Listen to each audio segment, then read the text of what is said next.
বেশি লোক, এত লোক যাতে কোনো সময় আমার সাথে দেখা যায় নাই এমন লোক দেখাইতে হবে, এমন লোক অংশগ্রহণ করানোর জন্য আগামী 30 আগস্ট মহাসমাবেশকে কেন্দ্র করে বেশি লোক নিয়ে ওইখানে কিভাবে আমাদের শরীয়তপুর জেলার মিটিং চলছে। ওই মিটিং সমাবেশকে বাস্তবায়ন করার জন্য আমরা শরীয়তপুর জেলার এবং সকল উপজেলার নেতৃবৃন্দ আমরা বসেছি। একই প্ল্যাটফর্মে আমরা দাঁড়াইতে চাই। আমাদের মধ্যে কোনো ভেদাভেদ নাই, কোনো গ্রুপিং নাই, ঠিক আছে, কোনো গ্রুপ নেই, সবাই আমরা শিক্ষক ভাই ভাই। ইনশাআল্লাহ এই যা আমরা পরিচয় দিতে চাই, শিক্ষক যে আমরা সবাই এক আছি, এটা পরিচয় দিলে 30 তারিখ ইনশাআল্লাহ। সকলকে ধন্যবাদ, ভালো থাকবেন, আসসালামু আলাইকুম। রফিক ভাই বলেন, রফিক ভাই। আর কেউ উন্মুক্ত? হ্যাঁ,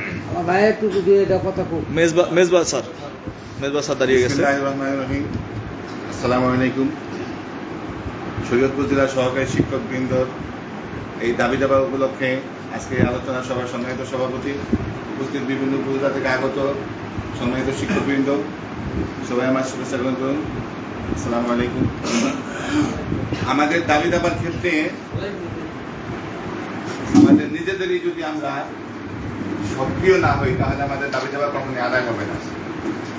আমাদের এই দাবি দেওয়ার ক্ষেত্রে পেছনে আমি দেখেছি, আমরা ওই ইউনিভার্সিটি যে সময় বললো সেদিন আমরাও গিয়েছিলাম। ইউনিভার্সিটি যেদিন পুলিশের দ্বারা আক্রান্ত হয়েছিল সেখানে আমরাও ছিলাম। কিন্তু আমাদের এখানে কথায় আমাদের ভাই কাজ হবে না, আমাদের বাস্তব চিত্র ঘটাইতে হবে, বাস্তব আমাদের ওখানে অংশগ্রহণ করতে হবে। এখানে আমরা এখানে মিটিং করলাম, কথা বললাম যে আমরা যাব এখানে অমক করবো তমক করবো, সর্বশেষে দেখা গেছে যে আমরা সেখানে এক গাড়ি লোকও দেখতে পারি না। আমি একটা প্রস্তাব করতে চাই যে যেহেতু আমাদের বিভিন্ন উপজেলায় অনেক শিক্ষক আমরা আছি, আমাদের শরীয়তপুর সদরে আমাদের প্রায় 700 মতো শিক্ষক, তো এর ভিতরে প্রধান শিক্ষক আছে হয়তো 125 বা 27 জন প্রধান শিক্ষক, আর বাকি সহকারী শিক্ষক আছে আমাদের 600 কমপক্ষে। তো এরকম বিভিন্ন উপজেলায় আমরা মনে হয় 3 থেকে 3.5 থেকে 4,000 শিক্ষক মানে আমাদের জেলায় সম্ভবত। আমি কত 4,000। তো এখানে আমাদের সকলের শিক্ষকেরই তো দাবি, এখানে আমাদের একাকার, আমরা এখানে যে কজন আসছি এদের দাবি না। আমি একটা প্রস্তাব করতে চাই যে এখানে যারা আমরা উপস্থিত হয়েছি আমরা সবাই মিলে, এখন আরো 1 সপ্তাহ আমাদের হাতে সময় আছে, সংগঠিত হয়ে প্রত্যেক উপজেলা থেকে অন্তত আমরা কমপক্ষে 2টা করে বাস নিয়ে, বড় বাস অন্তত 2টা করে বাস নিয়ে একই বেলায় আমরা শরীয়তপুর জেলা থেকে অন্তত 12টা বাস নিয়ে আমরা যেন একসাথে ঢাকাতে যেতে পারি। আমাদের এই দাবি দেওয়া আদায়ের ক্ষেত্রে আমার এই প্রস্তাবটা আমার থাকবে। যদি আমরা না যাই ভাই, আমরা যদি পিছপা হয়ে থাকি তাহলে কিন্তু আমাদের কোনো ইয়া হবে না, আমাদের কিছু দাবিতে বাধা হবে না।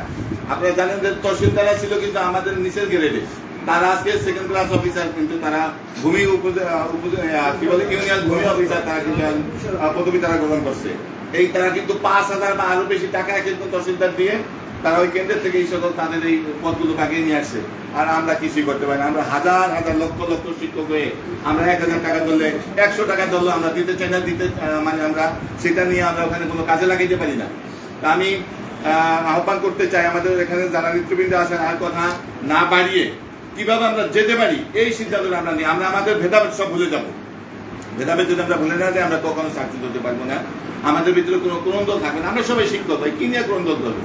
এখানে কারোর সাথে জায়গা জমি দিয়া না, কারোর সাথে চাকরি বাকরি দিয়া না, আমাদের সেখানে কি হচ্ছে একটা পদবি নিয়ে, সেখানে আমরা ক্রন্দল না করলাম। কমিটি হয় না, বাদ থাকুক কমিটি কেন্দ্র যদি না চায় দরকার নাই।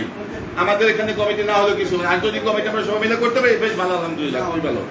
আমরা চাই কমিটি একটা করে ফেলেন, এখানে কি ভেদাভেদের কোনো প্রয়োজন নেই আমাদের, কেন ভেদাভেদ থাকবে? আমরা সবাই শিক্ষক ভাই। তো এখন সেই কমিটির কথা আমরা পরে বলবো। আজকে আমাদের সামনে যেই লক্ষ্য, আগামী 30 তারিখে আমরা কিভাবে সেখানে অংশগ্রহণ করতে পারি, আমি যে প্রস্তাবটা করলাম যে কমপক্ষে প্রতি উপজেলা থেকে আমাদের ম্যাডামদের অংশগ্রহণ অবশ্যই নিতে হবে তাদেরকে। কেন তারা যাবে না? তাদেরও তো সেখানে রিজিকের বিষয় আছে, তাদেরও তো সেই প্রমোশনের বিষয় আছে, তাদের সেই 11তম গ্রেডের বিষয় আছে, তাদেরও টাইম স্কেলের বিষয় আছে, তাদেরকে যেতে হবে, আমাদেরকে তাদেরকে নিয়ে যেতে হবে, তাদেরকে উৎসাহিত করতে হবে। তা আমরা যদি অন্তত 2টা করে বাস নিয়ে আমরা প্রত্যেক উপজেলা থেকে শরীয়তপুর জেলায় একই ব্যানারে আমরা যেতে পারি, সেই ব্যবস্থা করেন, এটা বলে আমি সকলকে ধন্যবাদ জানিয়ে শেষ করছি। আসসালামু আলাইকুম। ধন্যবাদ মেজবা স্যারকে, খুব চমৎকার এবং দিক নির্দেশনামূলক কথা বললেন এবং অনেকগুলো প্রস্তাব তিনি রেখেছেন।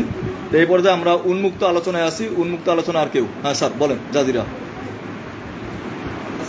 এটা লাউড বলেন। হ্যাঁ, 30 আগস্টের আমাদের শিক্ষকদের মহাসম্মেলন সফল করার লক্ষ্যে আজকে সবার সম্মানিত সভাপতি এবং বিভিন্ন উপজেলা থেকে শিক্ষক বৃন্দ, আসসালামু আলাইকুম। আসলে আমি আমার পূর্ববর্তী বক্তব্যে স্যার বলে গেলেন যে আমাদের জেলায় প্রায় 4000 টিচার আছে। এই 4000 টিচারের মধ্যে যদি আমরা কমপক্ষে 1000 শিক্ষক উপস্থিত হতে না পারি তাহলে আমাদের আন্দোলন করে করলাম। এবং আমরা হলাম ৬৬ জেলার মধ্যে ঢাকার খুব সন্নিকটে। খুব সন্নিকটে আমরা সর্বোচ্চ আমাদের যে তারাও চাইলে 2.5 ঘন্টা থেকে 3 ঘন্টার মধ্যে ঢাকা চলে যেতে পারি। আর আমাদের চাঁদিরা তো আমরা 1 ঘন্টার মধ্যে ঢাকা চলে যেতে পারি। তো বিষয়টা হলো এখানে আমাদের প্রাইমারি সেক্টরে মহিলা শিক্ষিকা বেশি, কিন্তু মহিলা শিক্ষিকা বেশি তারা একটু উপস্থিতি কমই হয়। কারণ যেই শিক্ষিকা মাতৃত্বকালীন সুবিধা যাবে তিনিও কিন্তু এই 11 গ্রেড যখন বাস্তবায়ন হবে সেই সুবিধাটা ভোগ করবেন। আর যিনি আন্দোলনের সম্মুখ সাথে থাকবেন তিনিও কিন্তু সেই 11তম গ্রেডের সুযোগ সুবিধাটা পাবেন। তো এখন এটা আমাদের ব্যক্তিগত স্বার্থ। আমাদের ব্যক্তিগত স্বার্থে আমরা কেন যাব না? ঘরে বসে থাকবো আর আরেক ভাই আরেক বোন তিনি রাস্তায় ঘুমাবেন, পুলিশের পেটানি খাবেন, আর আমরা ঘরে বসে থাকবো, এটা হবে না।